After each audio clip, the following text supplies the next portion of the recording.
नमस्कार मित्रांनो, सुस्वागतम. मुरांबा मालिकेच्या आजच्या भागामध्ये अभि हा रेवाला हाताला धरून बाजूला घेऊन येतो आणि हे बघ रेवा, तुला अक्षयकडून कलर लावून घ्यायचा. ते अक्षय तिकडे आहे. एक प्रॉब्लेम तर मी सॉल्व केला. मग अक्षय सुद्धा आता भांग पिलेला आहे, त्यामुळे त्याला नशेमध्ये काही कळणार नाही. त्यामुळे तू त्याच्याजवळ जा आणि कलर लावून घे. आणि अजून एक काम कर आणि तो नशेचा जो ग्लास असतो रेवाच्या हातामध्ये देतो आणि हे बघ, हे सुद्धा घेऊन जा आणि हे कलर सुद्धा घेऊन जा. रेवा मात्र अक्षयकडेच बघत असते. अक्षय हा रमाला शोधत असतो की त्यावेळेस कुठे गेली असेल आणि रमा इकडे दरवाजा का लावला असेल म्हणून दरवाजा ठोठावत असते आणि आतमधून आवाज देत असते की कुणी आहे का, दरवाजा उघडा, दार का लावले असेल. तेव्हा अक्षयच्या लक्षात येते की रमा आतमध्ये आहे. तर अक्षय खुश होऊन मनात म्हणतो की म्हणजे पैंज पूर्ण करण्याचा स्वतःनेच मला चान्स दिला. आणि रमा तो आतमध्ये जाऊन बसली वाटते. रमाला सुद्धा भांग चढलेली असते आणि ती म्हणत असते की हे बघा, तुम्हाला जर पैज पूर्ण करायचे असेल म्हणून तुम्ही हे सर्व केले असणार, परंतु मी सुद्धा सांगते की तुम्हाला मी पैंज पूर्ण करून देणार नाही. रमाला वाटते की अक्षयनेच दरवाजा लावला असेल. तेव्हा अक्षय रमाकडे आतमध्ये निघून जातो आणि रेवा तोपर्यंत येते आणि पार्वती आजीजवळ उभी राहते. इतकी खुश असते, परंतु समोर तर अक्षय दिसत नाही म्हणून पुन्हा ती नाराज होऊन अक्षयला शोधू लागते. तर इकडे आतमध्ये रमा म्हणत असते की हे बघा, जर कुणी आपल्याला पाहिले तर खूप चिडवतील, त्यामुळे जोराने ती उघडा असे ओरडत असते. तर रेवा इकडे तिकडे अक्षयला शोधत असते आणि शोधत शोधत ती पुढे येते. अक्षय कुठे गेला असेल, मला त्याला रंग लावायचा असे बोलून ती अक्षयला इकडे बघत असते. तोच रेवाच्या मागून ती फ्रेंड अथर्व येतो आणि अथर्व आपल्या हातामध्ये कलर घेऊन आलेला असतो आणि रेवाने तिचा चेहरा तिकडे वळवलेला असतो. तिला असे वाटते की अक्षयच आला आणि अथर्वने तिच्या पूर्ण हाताला आणि गालाला कलर लावलेला असतो. तेव्हा मात्र रेवा इतकी खुश झालेली असते की तिला असे वाटत असते की अक्षयने तिच्या गालाला कलर लावला म्हणून ती खुश होऊन म्हणत असते की अक्षय, मला माहिती होते की तूच मला नक्की पहिला कलर लावणार. आपल्यामध्ये कितीही मिसअंडरस्टँडिंग, तू माझ्यावर कितीही चिडला, कितीही रागवला, तरी पहिला कलर तूच मला लावणार होता आणि आपण एकमेकांना कलर लावणार होतो. तशीच डोळे झाकून वळते आणि अक्षय, हे बघ, हे घे थंडाई, मी तुझ्यासाठी खास करून घेऊन आले. आणि अथर्व हा रेवाकडे अगदी खुश होऊन पाहत असतो. रेवा डोळे उघडते तर समोर अथर्व असतो आणि अथर्वला पाहून तर रेवाला खूपच मोठा धक्का बसतो आणि तिच्या हातातील तो थंडाईचा ग्लासच खाली पडतो. तेव्हा रेवा विचार करते की अथर्व पुन्हा माझ्या आयुष्यात आला की काय.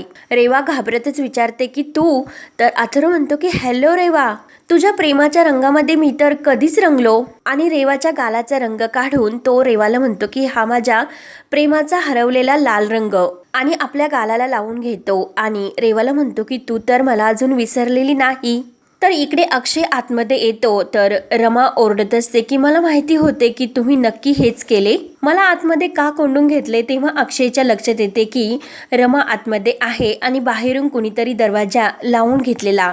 अक्षय दरवाजा उघडतो तर रमा रागाने त्याच्याकडे बघत बाहेर येते. तर अक्षय म्हणतो की तू इथे आहे आणि मी तुला बाहेर शोधतो. आणि ह्या दरवाजाला कडी कशी लागली, तर रमा रागाने विचारते की कशी लागली म्हणजे, तुम्हीच लावली होती ही कडी.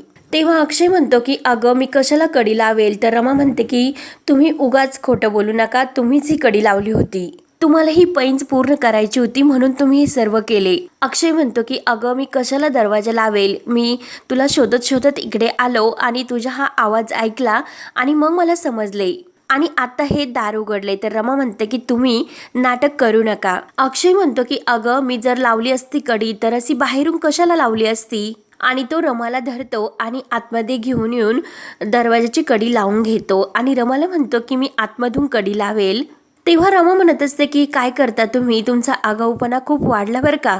अक्षय म्हणतो की माझ्या आगाऊपणाबद्दल आपण नंतरच बोलूयात, परंतु मला सांग की हा आगाऊपणा कोणी केला, तू इथे कशी आली, दाराला कडी बाहेरून कशी लागली. तेव्हा रमा तर नशेत असते आणि ती म्हणते की मला अभिदादांनी सांगितले की मांजर आली, दूध उघडे होते म्हणून फ्रीजमध्ये मी ते दूध ठेवले आणि तिकडून इकडे माहिती नाही. तेव्हा अक्षयच्या लक्षात येते की अभिने नक्की हे केले असणार. तर अक्षय म्हणतो की आगाऊपणा झालाच असेल तर आता मी माझा आगाऊपणा करून घेतो, पैंज पूर्णच करून टाकतो. तर रमा खुशून म्हणते की पैंज ही तर नव्हती, पैंज अशी होती की बाहेर सर्वांसमोर आगाऊपणा करायची. अक्षय म्हणतो की मी तर सर्वांसमोर करायला तयारच आहे, परंतु त्यांनाच आपल्याला लांब ठेवायचे आणि त्यांना माहीतच नाही की आपण लांब काय आणखीनच जवळ आलो आणि अक्षय रमाच्या अगदी जवळ आलेला असतो. रमा म्हणते की आओ चला आपण बाहेर जाऊयात, नाहीतर आपल्याला पाहिल्यानंतर चिडवतील सर्वजण. रमा जायला निघते तर अक्षय म्हणतो की आणि जर चिडवले तर आपण नवरा बायकोच आहोत, काय होईल चिडवल्याने, आणि कुणाला कळणार सुद्धा नाही की आपण इकडे आतमध्ये आहोत, आणि ते पण मी दरवाजा लावून आतमधून कडी लावली. तेव्हा रमा म्हणते की पण आता तुम्ही तर हा कलर मला लावलाच, मग चला बाहेर जाऊयात. अक्षय म्हणतो की हा रंग लावायची पैंज नव्हती. रमा म्हणते की मग कुठला रंग लावायचा होता. तेव्हा अक्षय रमाच्या अगदी जवळ येतो तर रमा लाजून लांब जाते आणि अक्षय तिकडे रमाच्या जवळ जातो आणि रमाला अलगद असा जवळ घेऊन तो तेथे कलर असतो तो कलर घेऊन एका गालाला लावतो आणि त्या गालाने रमाच्या गालाला कलर लावतो. त्यानंतर अक्षय दुसरा कलर घेतो आणि आपल्या दुसऱ्या गालाला लावतो आणि तो रमाच्या गालाला लावतो. रमासुद्धा अगदी खुश होऊन अक्षयकडे पाहत असते. तेव्हा अक्षय अलगद असं रमाला आपल्या मिठीत घेऊन तिच्या वेण्या सोडत असतो. रमा सुद्धा अक्षयच्या प्रेमामध्ये मग्न होऊन गेलेली असते. त्यानंतर इकडे अथर्व हा रेवाला म्हणत असतो, ओळखलंस ना तुझ्या अथर्वला? तर रेवा म्हणत असते की तू इथून जा नाहीतर मी ओरडेल. अथर्व म्हणतो की ओरड ना, कारण तू काय चीज आहे हे मी सर्वांना सांगेल. रेवावर भयंकर ओरडतो. तेव्हा रेवा म्हणते की मी नक्की ओरडेल आणि जोराने ती आवाज देऊन ओरडते तर अथर्व लगेच तिचे तोंड दाबतो आणि आता बाद झाले रेवा, तू मला सोडून त्या अक्षयसाठी पळून गेली होतीस. एकदाही माझा विचार तुझ्या मनात आला नाही का? माझे तुझ्यावर प्रेम होते, परंतु तुला तर ऐशोआराम हवा होता आणि त्या झोपडीमध्ये तुझ्या अंगाला भोकं पडत होती का? रेवा म्हणते की हो पडत होती, कारण तू मला फसवलेस, मला खोटं बोलून मोलकरणीसारखे वागवलेस आणि रागाने तिथून जायला निघते तर अथर्व तिचा रागाने हात धरतो तर रेवा जोराने किंचाळते. तर अथर्व म्हणतो की म्हणून तू अक्षयची म्हणून राहायला तयार झालीस? तर रेवा जोरात ओरडते, शी असे बोलते आणि आपला हात त्याच्या हातातून हिसकवण्याचा प्रयत्न करत असते. तेव्हा अथर्व म्हणत असतो की नाही, आता तुझा हा धरलेला हात मी केव्हाच सोडणार नाही. अथर्व म्हणत असतो की तुला बंगला, गाडी वगैरे हे सर्व लागत होते ना, मग आता ते सर्व माझ्याकडे आहे आणि चल मी तुला दाखवतो. म्हणून रेवाला हाताला धरून तो तेथून घेऊन जात असतो. तेव्हा रेवा त्याच्या हातातून हात हिसकावते आणि त्याला धमकावत असते. अथर्व म्हणतो की तू माझ्याशी जशी वागली तशीच मी तुझ्याशी वागणार, तू माझ्याशी जो गेम खेळली तोच गेम मी तुझ्याशी खेळणार. रेवा मात्र पूर्णपणे घाबरून गेलेली असते.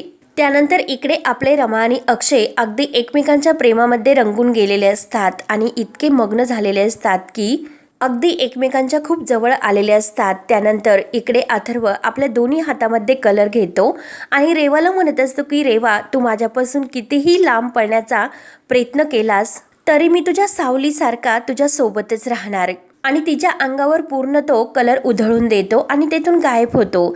रेवा त्याला इकडे तिकडे शोधत असते आणि पूर्ण घाबरलेली असते आणि तेथून पळ काढते आणि समोर सर्वजण डान्स करत असतात. तेवढ्यात रेवा तेथे येते आणि चक्कर येऊन खाली पडते.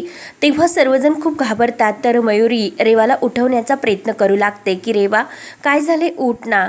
शशिकांत आणि अभि तर धावतच येतात. रेवा काय झाले, डोळे उघड म्हणून तिला उठवण्याचा प्रयत्न करत असतात. तर इकडे रमा आणि अक्षयला सुद्धा तो आवाज येतो. तर रमा म्हणते की काय झाले, कसला आवाज आहे? तर अक्षय म्हणतो की दरवेळेस असेच होते की आपण जवळ आल्यानंतर कुठेतरी माशी शिंकते आणि घाईने दोघे बाहेर येतात. तेव्हा पार्वती आजी रेवाकडे बघत म्हणत असते की हिच्या डोक्यावर काही परिणाम वगैरे झाला की काय, अशी का वागत असते ही. तेव्हा अभि आणि शशिकांत पार्वती आजीला शांत करतो. रेवाला उठवण्याचा प्रयत्न करू लागतात. रेवा पूर्णपणे घाबरलेले असते. तर अभि म्हणतो की रेवा डॉक्टरांकडे जायचे का? तर अक्षय म्हणतो की डॉक्टरांकडे कशाला, एखाद्या थिएटरमध्ये तिला घेऊन जा, कारण तिला भरपूर नाटकं जमत असतात. रेवा घाबरतच अथर्वकडे बघत असते. तिला असे वाटते की अथर्व आला की काय. अभि विचारतो की रेवा काय झाले सांग ना. पार्वती आजी म्हणते की काय ग रेवा, काय झाले, एखादे भूतभीत दिसले की काय तुला परत? रेवा पूर्णपणे घाबरून तिचा थरकाप होत असतो. तर मयुरी आणि अभि तिला धरतात आणि आतमध्ये घेऊन जातात. तर पार्वती आजी अक्षय आणि रमाजवळ येते आणि ह्या मुलीचं मला काहीच समजत नाही, ती आली की काहीतरी घडणार, काहीतरी ड्रामा करतच असते. दिवसातून आपण सर्वजण एकत्र आलो आणि इने काहीतरी दुधात मिठाचा खडा टाकल्याशिवाय राहतच नाही. रमाकांत काका म्हणतात की अगं आई, तुलाच जास्त पुळका होता तिचा. तेव्हा अक्षय म्हणतो की जाऊन द्या, नको त्या गोष्टीकडे आपण कशाला लक्ष द्यायचे, आपला एन्जॉय सुरू करा. तेव्हा अक्षय स्वतः नाचायला लागतो तर काका सुद्धा त्याच्याबरोबर नाचायला लागतात. तर रमा विचार करते की रेवा नक्की तर घाबरलेली आहे, ती हे सर्व नाटक नाही करत. असे काय घडले असेल की ती इतकी घाबरली, असा रमा विचार करत असते. तर रेवा इकडे रूममध्ये बसलेली असते आणि खूप घाबरत असते आणि पिलोला ती आवळून घेते आणि खूप तिचा थरकाप होत असतो. तर अभि विचारतो की रेवा काय झाले, कसलं इतके तुला भीती वाटते. शशिकांत म्हणतो की अगं भूतभीत बघितले की काय तू, तुला त्या अक्षयने काही केले का की त्या 2 शेपट्यावाल्या रमाने. अभि म्हणतो की नाही काका, रमाने तर काही केलेच नसणार, कारण रमाला मी कोंडून ठेवले होते, बाहेरून कडी लावली होती. तेव्हा शशिकांत म्हणतो की मग हिला असे काय झाले. तर अभि म्हणतो की रेवा काय झाले बोल ना, इतकं थरकाप का उठतो तुझा. शशिकांत म्हणतो की मग ही एकटीच सगळ्यांच्या वाट्याची भांग पेली की काय, आणि आपल्या हाताची बोटे दाखवून रेवा इकडे बघ हे किती आहे असे सांग. तर लगेच रेवा फादर इन लॉ शांत व्हा, मला शांत राहून द्या असे ओरडते. अभि म्हणतो की पण रेवा तुला काय झाले. तर रेवा म्हणते की प्लीज मला कोणाच्याच प्रश्नाची उत्तरं द्यायची नाही, मला एकटीला राहून द्यात. अभि म्हणतो की ठीक आहे, तू शांत राहा, आम्हाला सांगावसे वाटले तरच सांग. अभि आणि शशिकांत बाहेर निघून जातात. तर रेवा इतकी वैतागते आणि यांना कुणाला मी काय सांगू, ज्या व्यक्तीपासून मी पळून आले, जो पास्ट माझ्या आयुष्यात नकोय आणि तोच माझ्या समोर येतोय परत, आणि हा अथर्व अचानक कुठून आला असेल, म्हणून रेवा खूप वैतागते. हा भाग येथे संपतो. तर पुढील भागामध्ये सर्वजण बसलेले असतात. तर जान्हवीला सुद्धा भांग चढलेली असते. तर ती अक्षयला म्हणत असते की आता सर्वांसमोर अक्षय तू रमाला किस करायचा, पण रमाला टच न करता. तर अक्षय रमा एकमेकांकडे पाहत असतात. तर इकडे रेवा ही बाहेर कुठेतरी निघलेली असते. तर पार्वती आजी रेवावर ओरडते की तू सारखी ऑफिसमध्ये दांड्या मारतेस, ते मला अजिबात खपत नाही. तुला आमच्या घरामध्ये राहायचे नसेल, काही प्रॉब्लेम असेल तसे स्पष्ट सांग, मी तुला तुझ्या आईकडे सोडून येते. तर रेवाला आणखीनच धक्का बसतो. तर पार्वती आजी म्हणते की तसेही तू आम्हाला जडच झालेली आहे. तेव्हा आता पुढे काय होणार हे पाहण्यासाठी आपल्या चॅनलला नक्की सबस्क्राईब करत राहा. धन्यवाद.